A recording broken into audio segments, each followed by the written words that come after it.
be with you. A reading from the Holy Gospel according to Luke. Glory to you, O Lord. Jesus entered Jericho and was passing through it. A man was there named Zacchaeus. He was a chief tax collector and was rich. He was trying to see who Jesus was, but on account of the crowd, he could not, because he was short in stature. So he ran ahead and climbed a sycamore tree to see Jesus, because he was going to pass that way. When Jesus came to the place, he looked up and said to him, "Zacchaeus, hurry and come down, for I must stay at your house today." So Zacchaeus hurried down and was happy to welcome Jesus. All who saw it began to grumble and said, "He has gone to be the guest of one who is a sinner." Zacchaeus stood there and said to the Lord, "Look, half of my possessions, Lord, I will give to the poor. And if I have defrauded anyone of anything, I will pay back 4 times as much." Then Jesus said of him, "Today salvation has come to this house, because Zacchaeus too is a son of Abraham. For the Son of Man came to seek out and to save the lost." The Gospel of the Lord. Thank you. Thank you.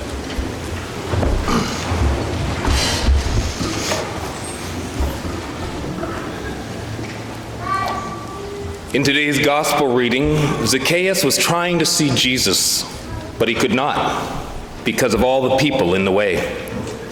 Do people today look to the church to see Jesus, but can't because we are in the way? A person's gaze should need to fall no further than you if it is Jesus that they seek. We are all called to reflect him in every action and in every deed. And so if someone's climbing to the top of the branches to see Jesus somewhere off in the distance past us, we have failed at our mission of bringing Jesus to others. We must be Jesus to others. And so how do we do that? I said earlier that we're called to reflect Jesus in every action and in every deed. But to reflect Jesus, we need to have Jesus in front of us. And so it's not too difficult to reflect him when we surround ourselves with people who have already come to know and love him.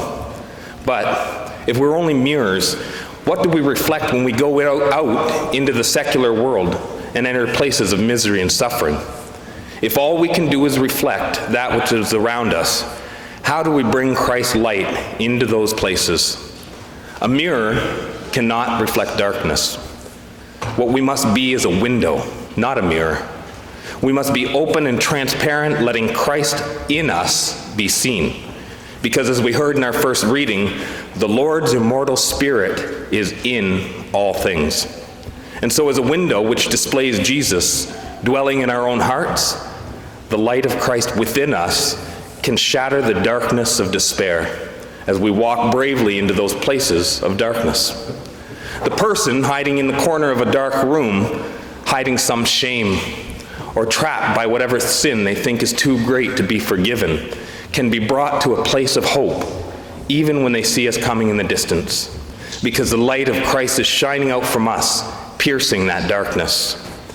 That immortal Spirit within us, infused with sanctifying grace at our baptism, allows us to live lives of virtue, but also to be a lighthouse, showing the way to those who are lost.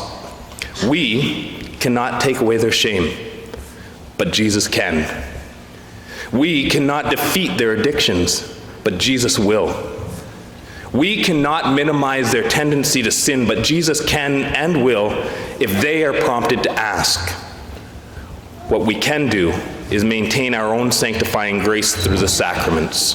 And empowered by our state of grace, we then allow ourselves to be agents of actual grace, granted by God, so that we can act with kindness and generosity when we're sent from this place at the end of Mass today and each and every Mass that we attend. Because we are a missionary church, sent out to form disciples of Jesus, and the world should be a better place because of our sanctifying grace. It works from the outside in, giving them a supernatural push or an encouragement to get their will and intellect moving towards seeking and finding that sanctifying grace for themselves.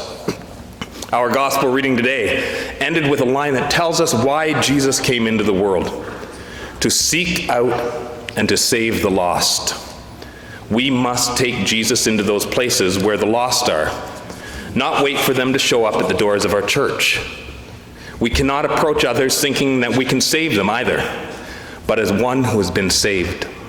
Not as a person with much giving to one who has little, but a beggar who found a hot bowl of soup on a cold winter's night, pointing a hungry beggar to the soup kitchen. All of us have been broken. All of us has scars. But those scars, like the scars of Jesus, are proof. Proof to that person who has a fresh wound still bleeding that we really do know what they are going through. Our scars give hope to the one who thinks that they're wounded with a mortal wound. Hope that the wound can be healed. We cannot hide our scars. We must use them as passports between states. The state of despair to hope. The state of wretchedness to grace. Dark to light, life to death.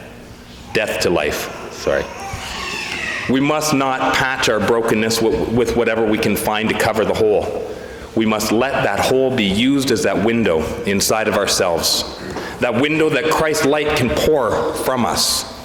Not simply beckoning others to Christ, but lighting our own path forward. And so, let us move forward in this Mass, seeking to nourish ourselves with the precious body and blood of Christ, so that we, when sent, may be empowered.